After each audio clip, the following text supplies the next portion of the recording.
السلام عليكم ورحمة الله وبركاته. ده بلح البحر معمول بطريقة كويسة، يعني بطريقة مميزة. عارفين ان انا اسكندرانية وما استغناش عن اكل البحر، اي حاجة طالعة من البحر هاكلها. يا رب الفيديو يعجبكم. معمول بطريقة بسيطة، وانتوا عارفين طبعا اسماك البحر كلها مفيدة يعني الحاجات اللي هي بقى في نسبة فوسفور عالية زي الجمبري والكابوريا وهو سمك والحاجات دي بقى اللي هو بلح البحر ده في نسبة برضه فوسفور عالي.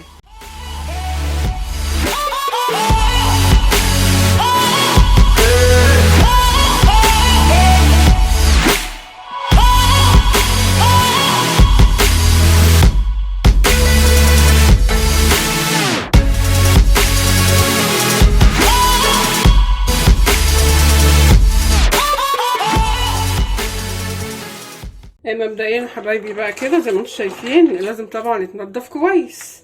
يعني بصوا شايفين في ايه من هنا كده، في زي حشائش وفي حاجات اللي هي موجودة في البحر اللي مطرح الشبكة، ما هو كمان بيبقى لازق في الصخور، والصخور فيها حاجات كده زي ما انتم شايفين، وفي حاجات صغنونة طالعة كده، فببتدي اطلعها بقى كده. بصوا بتطلع معايا كلها اهي، وبعدين ابتدي ايه احاول ان انا ايه انضفه كده. في بقع بيضة اهي واطلعها، في هنا يمكن باينه قوي البقع البيضة اهي، دي عباره برضو حتت من الصخور.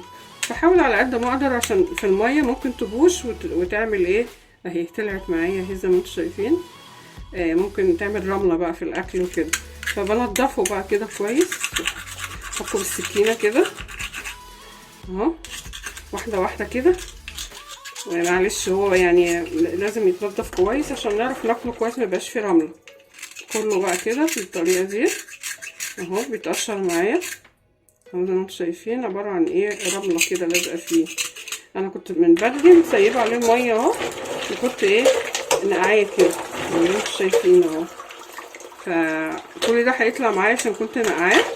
هنضفه بقى واحده واحده، وطبعا بشيل الخفيفه بتبقى هي دي بايظه ميته، يعني التقيله بتبقى هي اللي صاحيه او المفتوحه او المكسوره. بصوا شايفين الحشائش دي، مش عارفه كده الكاميرا جايباها ولا لا اهي. هطلعها كده بالسكينه اهي اهي، طلعت معايا اهي حاجات كده عالقه بيه. فهعمل بقى كله تنظيف وتحت الحنفيه ميه جاريه كده، واكمل بقى انا وارجع لكم. زي ما احنا شايفين يا حبايبي انا نضفته خليته فل اهو زي ما انتم شايفين، ونقعته كمان شويه كده في شويه ميه بليمون. وهبتدي بقى نعمل معاكم الطريقه بقى. يعني هو مش بياخد وقت، هو بصلايه كده يعني عامل زي طريقه جمبري والكابوريا، بنعمله بنفس الطريقه، بس هو تنظيفه بيبقى صعب شويه. عايزه اوريكم الحاجات اللي نزلت منه اهو. انا حبيت اوريها لكم. بصوا شايفين كل ده انا كنت حكاه بالسكينه اهو، في زي حتت من الصخور كده لازقه عليه. بصوا سامعين صوتها، حتت زلط كده لازقه فيه، فلازم نحكه بالسكينه كويس عشان خاطر ايه الحاجات دي في السوا بقى هتقرقش معانا.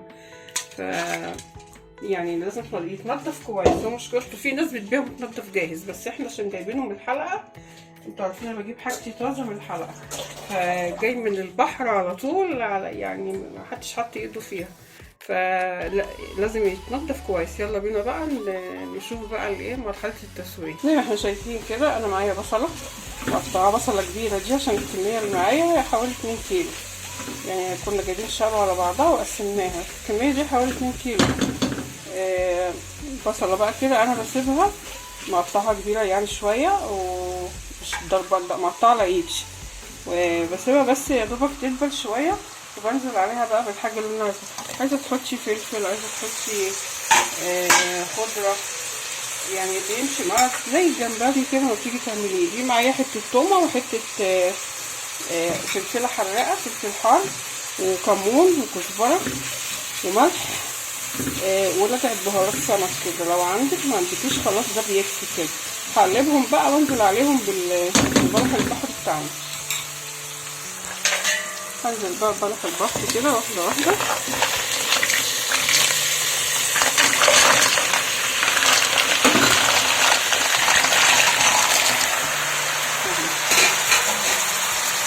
زي ما احنا عارفين بقى، لو انت عايزاه بقى كده من غير شوربه خلاص هنسيبيه كده. حط له نص كوبايه ميه بس. ونقطعه بقى كده يعني مش هقلبه، هقعد انقطعه كده يعني هنقطعه كده في قلب الحله بقى نقطعه، وعشان كله يعني ياخد البصله مع بعض.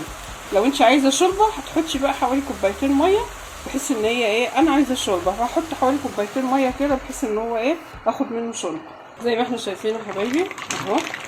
بصوا الميه اللي انا حطيتها عامله شوربه اهي، وخلاص هو كده اتفتح. هو ما بياخدش وقت، وبعدين الزفر يعني ما بيطلعش ريحه زفره زي الجمبري والكابوريا، بيبقوا ريحتهم اجلد منه يعني. هو ريحته مش جامده قوي، وطبعا مفيد جدا زي الجمبري والكابوريا كده.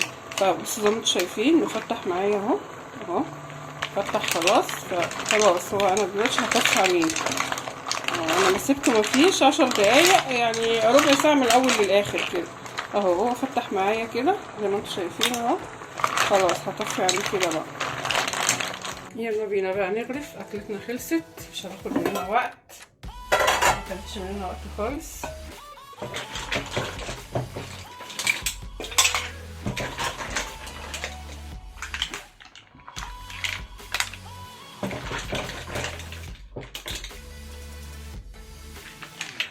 زي ما انتم شايفين ما شاء الله كله متفتح اهو مع الشوربه بتاعته.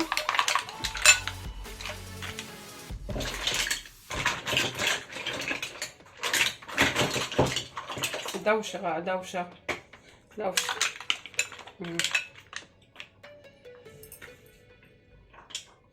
بصوا كمان اهو، بصوا اللحم بتاعه مستوي. وبيقولوا عليه كمان الصدفه، يعني في ناس بتقول عليه الصدفه اهو.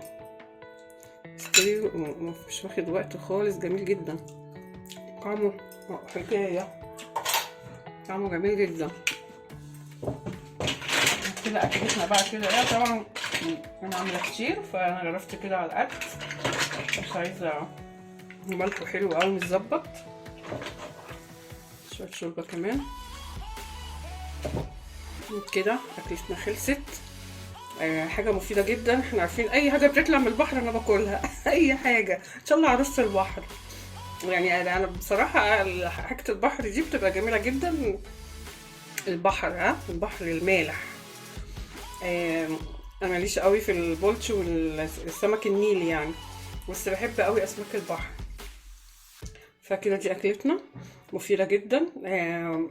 طبعا كلها فوسفور وكالسيوم والكلام ده كله. عملتها بطريقه بسيطه. هي دي بقى كانت اكلتي. اسيبكم في امان الله. السلام عليكم ورحمه الله وبركاته.